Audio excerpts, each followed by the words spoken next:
पार्टीचे राष्ट्रीय संयोजक आणि ठाणे महापालिकेच्या तरण तलावात पोहण्यासाठी आता जास्तीचे पैसे मोजावे लागणार आहेत. कारण ठाणे महानगरपालिका प्रशासनानं प्रवेश शुल्कात भरमसाठ वाढ केली असल्यानं स्विमिंग करणाऱ्यांच्या खिशाला कात्री लागणार आहे. या वर्षात म्हणजेच 2024मध्ये 10%, 2025मध्ये 15%, तर 2026च्या तिसऱ्या वर्षासाठी 20% अशी दरवाढ करण्यात येणार आहे. दरम्यान सर्व क्षेत्रात महागाई गगनाला भिडलेली असताना आता ठाणेकरांचं पोहणं देखील महाग झालं असल्यानं नागरिकांनी नाराजी व्यक्त केली आहे. ठाणे पालिकेचं गडकरी रंगायतन येथे मारुतराव शिंदे तसंच कळवा परिसरात यशवंतरामा साळवी असे 2 तरण तलावात आहेत. या तलावात मोठ्या संख्येनं नागरिक पोहायला येत असतात. या ठिकाणी पोहण्याचं प्रशिक्षण देखील दिलं जातं, तर 6 महिने किंवा वार्षिक सभासद देखील करून घेण्यात येतं. मात्र आता या सभासद शुल्कात वाढ करण्याचा निर्णय ठाणे महापालिकेच्या वतीनं घेण्यात आला आहे. तरण तलाव चालवणं पालिकेला कठीण जात असल्यानं हा निर्णय घेण्यात आला आहे. पालिकेचं तरण तलाव हे उत्पन्नाचं साधन नसून ना नफा ना तोटा या धोरणानुसार ही सेवा उपलब्ध करून देण्यात येत आहे. हे तरण तलाव चालवण्यासाठी येणारा खर्च, वेतन, साधनसामग्री, स्वच्छता, विद्युत उपकरणं आणि त्यावर होणारा विद्युत खर्च पालिकेला परवडत नाही. तसंच उत्पन्नात आणि खर्चात मोठ्या प्रमाणात तूट असल्यानं पालिकेला शुल्कवाढीचा निर्णय घ्यावा लागतोय. महाराष्ट्रातील भगिनींना आधार देणारी राज्य शासनाची मुख्यमंत्री माझी लाडकी बहीण योजना. या योजनेअंतर्गत अल्प उत्पन्न गटातील 21 ते 65 वयोगटाच्या भगिनींना मिळणार दरमहा 1500 रुपयांची मदत. अर्ज करण्यासाठी 31 ऑगस्ट 2024 पर्यंत मुदतवाढ. कुटुंबाचं वार्षिक उत्पन्न 2.5 लाख रुपयांपेक्षा कमी असलेल्या महिला पात्र. कुटुंबाकडे पिवळं किंवा केशरी रेशन कार्ड असल्यास उत्पन्नाचा दाखला आवश्यक नाही. पांढरं रेशन कार्ड असेल किंवा रेशन कार्ड नसेल तर कुटुंबाचं वार्षिक उत्पन्न 2.5 लाखांपेक्षा कमी असल्याचा दाखला आवश्यक. योजनेसाठीचा ऑनलाईन अर्ज नारी शक्ती दूत ॲपवरून किंवा पोर्टलवर भरता येईल. ज्या भगिनींना ऑनलाईन अर्ज भरता येत नसेल त्यांच्यासाठी अंगणवाडी, ग्रामपंचायत, वॉर्ड ऑफिस, सेतू सुविधा केंद्रामध्ये किंवा आशाताई बचत गटाच्या CRP यांची मदत उपलब्ध. आता आपल्याला अभिमानानं म्हणता येईल, सुखी आणि सुरक्षित आहे माझी लाडकी बहीण.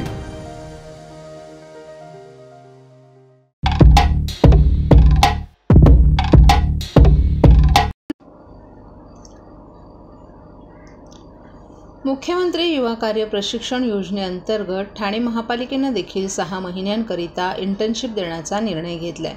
त्यानुसार महापालिकेच्या आस्थापनेवर असलेल्या 542 पदांपैकी आता 131 जणांना इंटर्नशिपची संधी दिली जाणार आहे. 1 ऑगस्टपासून या उमेदवारांना कामाचं पत्र दिलं जाणार असल्याचं पालिकेनं सांगितलं.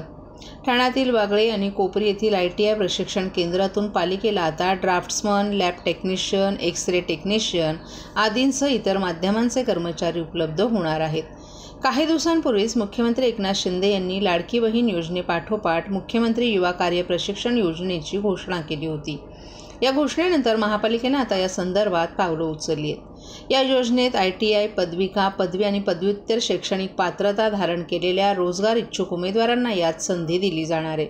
त्यानुसार महापालिकेनं देखील या योजनेत सहभागी होत उमेदवारांना कामाची संधी देण्याचा निर्णय घेतला आहे.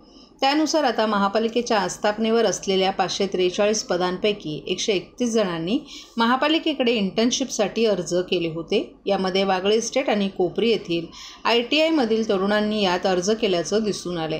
त्यानुसार आता पालिकेला आर्किटेक्चर असिस्टंट मिळणार आहेत. तसंच engineer, electrical, lab, X-ray, pharmacist, draftsman आदींसह इतर महत्त्वाचे उमेदवार हे 6 महिन्यांसाठी उपलब्ध होणार आहेत. त्यांच्या कागदपत्रांची तपासणी करण्यात आली असून 1 ऑगस्टपासून त्यांना नियुक्तीपत्र दिलं जाणार आहे. तर या योजनेची जनजागृती केली जात असून प्रभाग समितीनिहाय 9 ठिकाणी आणि महापालिका मुख्यालयात 1 असे 10 मदत केंद्र सुरू करण्यात आल्याची माहिती उपायुक्त मनीष जोशी यांनी दिली आहे. तसंच जनजागृतीसाठी रोजगार रथही तयार केलं जाणार असल्याचं त्यांनी सांगितलं.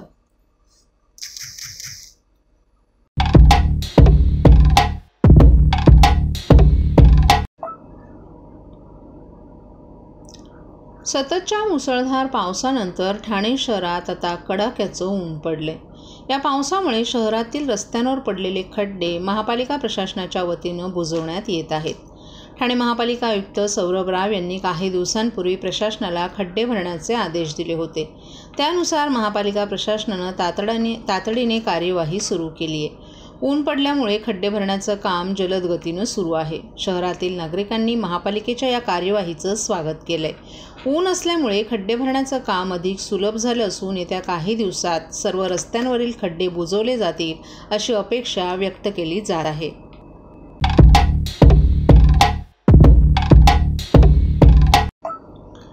ठाणे लोहमार्ग पोलिसांनी महिलांचं मंगळसूत्र चोरणाऱ्या युवतीला अटक केली असून तिच्याकडून पोलिसांनी 13 गुन्हे उघडकीस आणले आहेत. 12 गुन्ह्यातील 8 तोळे दागिन्यांचा ऐवज देखील पोलिसांनी हस्तगत केलाय. ही महिला प्रवाशांच्या गळ्यातील दागिने चोरी करण्यासाठी रेल्वे स्थानकातील महिलांच्या मध्यभागातील डब्याची निवड करायची. चोरी करण्याच्या तिच्या याच पद्धतीनं ती पोलिसांच्या जाळ्यात सापडली.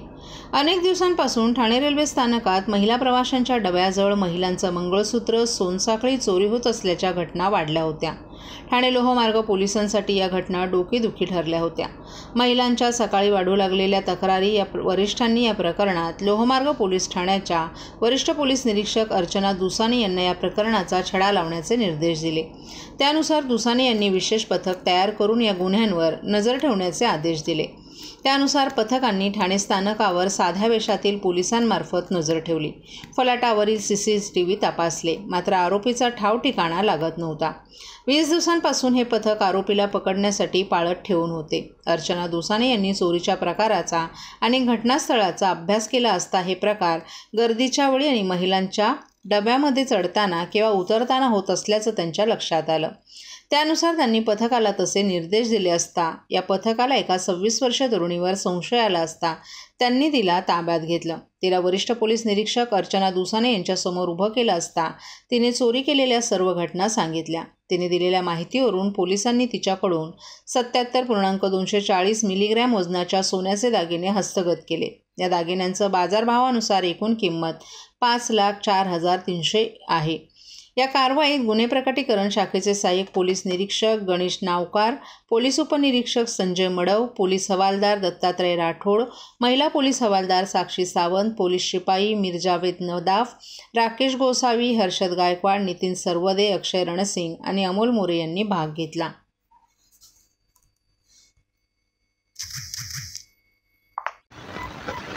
मॅडम, जे आरोपी पकडले जो गुन्हा घडला आहे त्याच्याबद्दल काय सांगा? गेल्या काही दिवसांपासून ठाणे रेल्वे स्थानक येथे चेन चोरीला मंगळसूत्राच्या वाढत होते. त्यावरून आमच्या वरिष्ठांनी सूचना दिल्या. सूचनांच्या अंमलबजावणीप्रमाणे ठाणे रेल्वे पोलीस ठाण्याचे गुन्हे प्रकटीकरण अधिकारी आणि अंमलदार यांना सूचना देऊन आम्ही जागोजागी सापळे लावले. गुन्ह्याचा अभ्यास करताना लक्षात आलं की फ्लॅट क्रमांक 2 मिडल लेडीजच्या जी पोझिशन आहे त्या महिलांच्या डब्यातच शिरताना, चढताना किंवा उतरताना चोरीच्या घटना होत्या. त्यावरून वारंवार सापळे लावले. त्यामध्ये एक संशयित महिला मिळून आली. तिला ताब्यात घेतल्यानंतर तिच्याकडे एका गुन्ह्याचा मुद्देमाल आला. तिच्याकडे अधिक चौकशी करता ती आणि तिचा मित्र तिला ताब्यात घेतल्या. तिने एकूण 13 गुन्ह्यांची कबुली दिली असून 12 गुन्ह्यांमध्ये जवळपास 8 तोळे सोनं हे रिकवर केलं असून अजून काही गुन्ह्यांच्या तिने कबुली दिली आहे. त्याचा तपास चालू आहे. मॅडम, ही गुन्हेगार आरोपी जी आहे ही रेकॉर्डवरची आहे की नाही? हिचा रेकॉर्ड नाही आहे. गुन्हे करताना पकडले गेले नाही, त्यामुळे बरेचसे गुन्ह्यांची तरी तपास करतोय. तिला काय पोलीस कस्टडी किंवा काय कधी महिला आरोपीला 7 दिवसाची पोलीस कस्टडी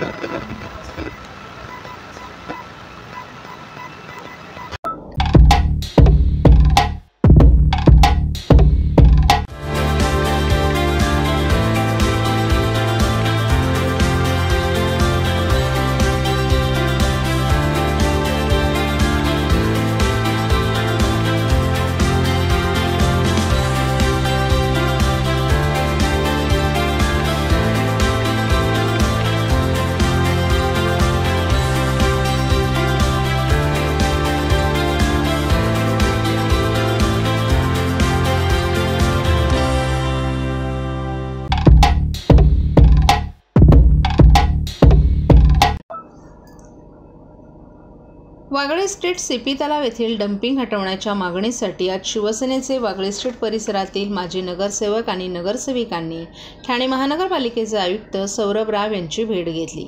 या भेटीदरम्यान उपस्थित माजी नगरसेवक राम रेपाळे, एकनाथ भोईर, प्रकाश शिंदे, दीपक वेदकर, संध्या मोरे, एकता भोईर, डॉक्टर जितेंद्र वाघ आणि सचिन कांबळे, दशरथ यादव आणि इतरांनी या डम्पिंगमुळे होणाऱ्या समस्यांवर चर्चा केली। त्यांनी आयुक्तांना डम्पिंग हटवण्यासाठी तातडीनं कारवाई करण्याची मागणी केली।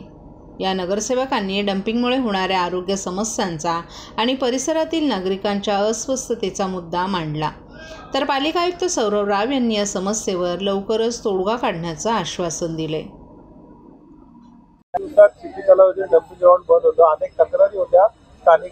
गेले कित्येक वर्ष या शिपी तलावाला डम्पिंग ग्राउंड होता आणि त्या ठिकाणी तो कचरा आणून त्या ठिकाणी त्याच्यावर प्रक्रिया करून पुढे ते परत पाठवत होते, ट्रान्सफर होत होता। परंतु आता काही दिवसापासून बऱ्याच तो कचऱ्याचा त्या ठिकाणी मोठा प्रॉब्लेम झालेला आहे आणि ते स्थानिक नागरिकांना दुर्गंधीचा सुद्धा मोठा हे होतोय आणि आरोग्याचा प्रश्न निर्माण झाले। माननीय मुख्यमंत्री मोदयांनी सुद्धा या संदर्भात प्रशासनाला आदेश दिलेले आहेत आणि प्रशासनाने सुद्धा यावर उपाययोजना म्हणजे कायमचा हा प्रश्न सुटावा म्हणून आता हा कचरा त्या सीपी तलावाला 20 तारखेपासून जो येणारा कचरा आहे तो बंद होईल। त्यामुळे त्या वागळे स्टेट मधील परिसरातील लोकांचा जो त्रास होता तो कायमस्वरूपी बंद होणार। या संदर्भात वारंवार आमचे सर्वच नगरसेवक माननीय नरेश बस्कीजी खासदार आणि माजी महापौर यांच्या नेतृत्वाखाली राम रेपाळे स्थायी समिती सभापती होते, आमचे प्रकाश शिंदे जी आहेत, सगळे नगरसेवक आमचे जेवढे आहेत ते सगळे सातत्याने पाठपुरावा करत होते। माननीय मुख्यमंत्री मोदयांनाही वारंवार या संदर्भात होता आणि मुख्यमंत्री मोदयांनी तो निर्णय घेतलेला आहे का हा कायमस्वरूपी प्रश्न निकाली निघणार आहे आणि त्यामुळे खरोखर आज आम्ही प्रशासनाचे आणि माननीय मुख्यमंत्री एकनाथ शिंदे साहेबांचे यांचे आभार मानतो, कारण हा वागळे स्टेट मध्ये मोठा जो प्रश्न होता, जो दुर्गंधी येत होती, आजूबाजूच्या परिसरातल्या लोकांना त्रास होता, तो कायमस्वरूपी आता बंद होईल आणि ठाणेकरांची सुद्धा त्यासाठी सुटका होईल। कारण ठाण्यात सुद्धा आज जे वेगळा एक कचऱ्याचा आता प्रश्न मार्गी लावलेला आहे शासनाने माननीय मुख्यमंत्री मोदयांनी, त्यामुळे ठाणेकरांचा जो आता कचऱ्याचा प्रश्न होता कायमस्वरूपी निकाली निघणार आहे।